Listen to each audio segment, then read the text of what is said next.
اجيو نحضروا دانون ونحضروا الرايب العادي. كيجي خاسر وزوين وهادشي كامل وغير بايطرو ديال الحليب. كيجي منعش بزاف البنات في هاد الصهد غزال، ما نقولش ليكم مذاق روعه وخاسر. والاهم من هادشي انه اقتصادي بزاف وكيعطينا كميه مزيانه. واي وصفه البنات حطيتها فهي ديالي، ما كنقولها من حتى شي بلاصه.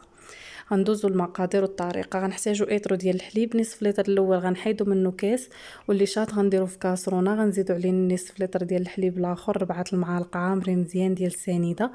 غادي نذوبو ديك السنيده، نحركو تذوب سنيده ونحطوه فوق البوطه.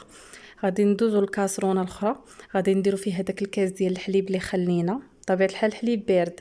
غادي نديرو الكاس ديال الحليب اللي بقى لينا، وغادي نديرو ياغورت يكون من داك النوع ديال الياغورت العاقد بالنكهه ديال الفاني اولا ديال الكوك. وغنديرو شاسي ديال الفاني ونحركو داكشي مزيان مزيان مزيان حتى ينسجم لينا داكشي مع بعضياتو.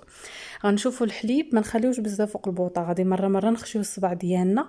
فاش الصبع ديالنا كنخشيوه في داك الحليب كيجينا دافي، كيجينا سخون، ولكن كنتحملوا الحراره ديالو.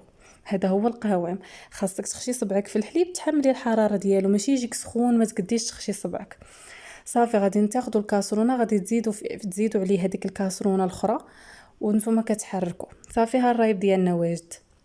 بغيتو ديروه ياغورت بحالي غادي ديروه في الكويسات وتغطيوه بالسلوفان كما كتشوفوا في الفيديو.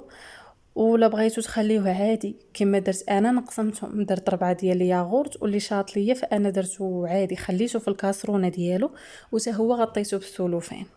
فهمتوا البنات ياك؟ صافي مني كنخلطوا هذيك الكاسرونه اللي فيها الحليب والياغورت والفاني، كنخويوها على الكاسرونه الاخرى اللي فيها الحليب دافي.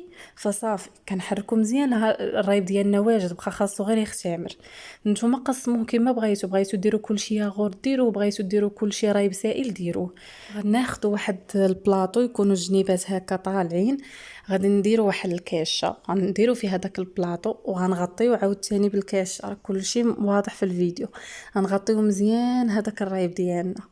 الا صوبتوه في الليل الصباح ان شاء الله يكون موجود. الا صوبتوه في الصباح في الليل ان شاء الله يكون موجود. هو خاصو 12 ساعه ويكون موجود. غطيوه مزيان. درتوه كما قلت لكم في الليل الصباح حلوه غادي تلقاوه موجود. ديال الكويسات ما تقيسوش، ديروه نيشان في الثلاجه. والرايب الاخر ديالنا ديروا واحد المعلقه هكا ديوه جيبوه وديروه في شي قريعه ولا في شي حاجه وغطيوه بالسلوفان وديروه في الثلاجه. مهم خاصو 12 ساعه. صافي من بعد البنات ديروه في الثلاجه. هو قد ما برد قد ما كيجي مزيان. هنايا راه درتو في الثلاجه وبرد. شوفوا القوام ديال الرايب السائل كيفاش كيجي، وراه كيخرج كميه مزيانه كميه مزيانه يعني الدار كامله تشرب.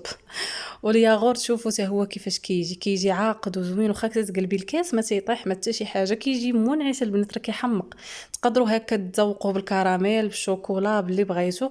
وبالصحه والراحه. كنتمنى يعجبكم